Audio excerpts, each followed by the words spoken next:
Distill My Heart #1, The Thistles and Fairies of the Botanist Gin, a review. I'll admit up front that I loved the Botanist gin before I ever tasted it. When my boyfriend told me about a gin which, in addition to 9 traditional botanicals, features 22 others that grow wild on the Scottish island of Islay, I was immediately smitten. I asked him to nab the last bottle in the shop where he works and hide it till payday. Meanwhile, I would look into these botanicals. The Botanist's website is a rabbit hole for those who like to geek out on plants and booze and legend. Take, for instance, this little tidbit from number 3 of the 22 native botanicals. Creeping thistle, Cirsium arvens. The thistle is, of course, the symbol of Scotland and is believed to derive from the Battle of Largs in 1263, when a barefoot soldier of the Norse king Håkon IV inadvertently trod on the thistle while advancing in stealth on the Scottish encampment. His cry of pain was heard by the Scots, and the attack repelled. And this from number 6, Gors, Ulex Urapio. In the Scottish region of Argyll, home of the Botanist gin, Gors is closely associated with Cailleach, divine hag or the spirit of winter. The Cailleach is credited with forming the landscape of Argyll with her hammer as she strode across it, creating mountains as stepping stones and perhaps leaving a trail of hardy gorse in her wake. But if this whole botany and gin romance is new to you, may I refer you to The Drunken Botanist, or the Bible as we lovingly call it, chez nous. In her introduction, Amy Stewart describes how the idea for her book was born. She was hanging with a fun bunch of garden writers and found that one of her companions, an agave tequila expert, expressed his disinclination for gin. En route to convincing him with a cocktail, she subjects him to her rant on the many virtues of gin. How can anyone with even a passing interest in botany not be fascinated by this stuff? I said. Look at the ingredients. Juniper, that's a conifer. Coriander, which is, of course, the fruit of a cilantro plant. All gins have citrus peel in them. Gin is nothing but an alcoholic extraction of all these crazy plants from around the world.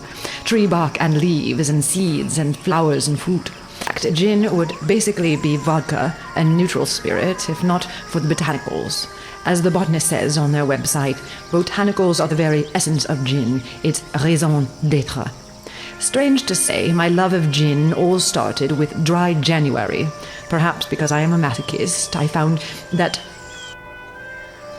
during a month-long abstinence from drinking alcohol, I derived great pleasure from reading books about alcohol. One of my favorites was Craft Distilling by Victoria Redhead Miller, who is, by the way, a badass. Not only does she make her own booze, but she built her own still. Anyway, it was during one dark and dry January that I learned about botanicals and gin. Of course, I'd always heard that juniper was the thing that made gin gin, but I did not know why or how that was, and due to some unfortunate youthful encounters with cheap gin and tonics, I did not drink the stuff for many years. The very smell made me gag. But when I read in Miller's book that top-quality gins are distilled at least 3 times, and that during distillation the vapors rise through a special basket that holds the botanicals, picking up the flavors and resulting in a subtle and complex gin, I was intrigued. The process of making gin sounded a lot like the process of making the essential oils and hydrosols I'd been pleasuring my nose with in recent years. So my intellect turned to gin, and my palate had no choice but to follow.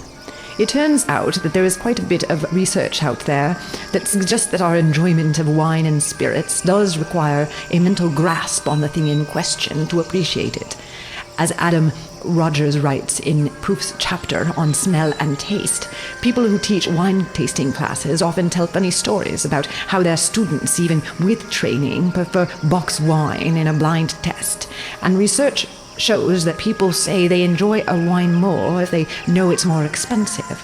Sure, that bottle of red from the little village you found when you and your first love got lost in Tuscany on that rainy night was the best bottle of wine the world has ever made. Just don't try the same bottle again alone, sitting in front of a Star Trek rerun. In other words, the intellectual or emotional situation shapes our taste enjoyment. Roger quotes Tim Gazer, one of only about 200 master sommeliers in the world, as calling wine a shared hallucination.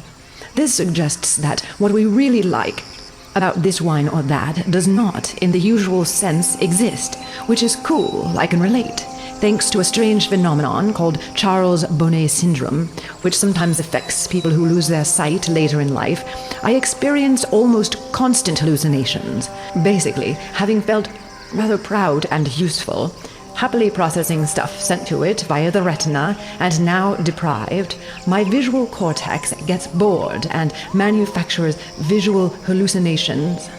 On hangover days, these hallucinations can be quite manic. Parades of lurid faces and multitudes of jugglers and circus horses, all surrounded by complimentary, pulsating, breathing designs. In other words, my hallucinations have, generally, got the humdrum, visible world beat.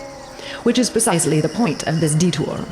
Latin binomials and Celtic mythology can provide structure and play to our appreciation, and appreciation of booze or music or art or food can be learned, precisely because it is tied not only to the acuteness of our sense organs, but also to our intellects and imaginations. I should say, though, that today's hallucinations are quite pleasant, reminiscent of a kelpie paradise with shimmering fish and gently undulating flora. Perhaps because last night I sipped my first bit of Botanist. If I had not been predisposed to loving the Botanist before getting a hold of the bottle, I would have fallen for it the moment I touched it, because printed in raised letters are the 22 Islae Botanicals. I'm not going to say that they are easy to read. Raised Latin characters are not so legible as Braille, particularly when they are justified. But this blind drinker enjoyed the hell out of first picking out Juniperus communis, juniper, which is of course the only botanical absolutely required to get the label gin slapped on your bottle. Next I found Sambucus nigra, elderflower, which is a force to be reckoned with.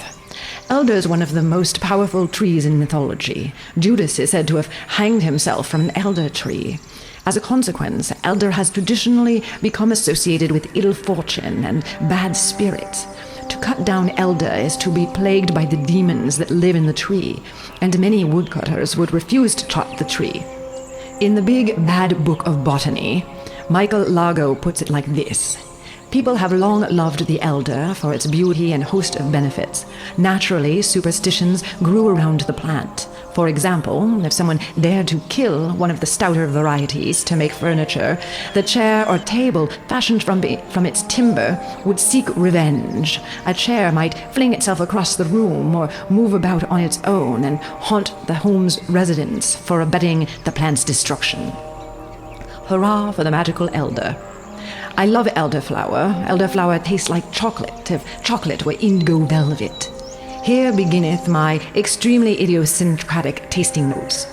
I take a sip of the Botanist, and the first thing to fill my mouth is a violet icing of soft flowers, spiked with juniper's pine cone. Then there is a complicated herbal intensity, which gives rise to a lingering tingling, as if my tongue were dusted with iridescent fairy dust.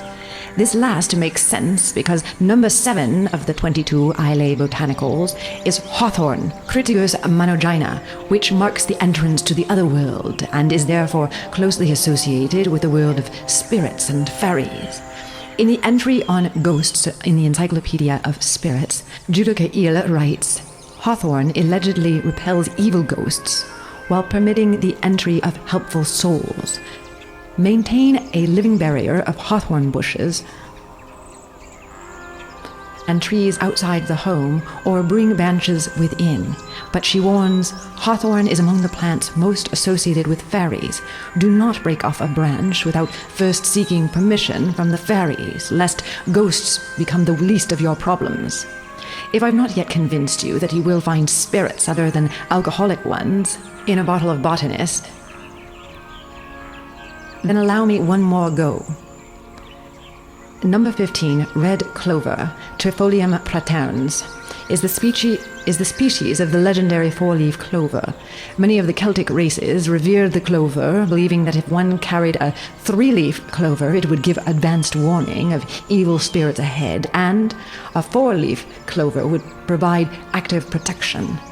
Similarly, medieval children were told that a four-leaf clover would allow the bearer to see fairies where they were hidden.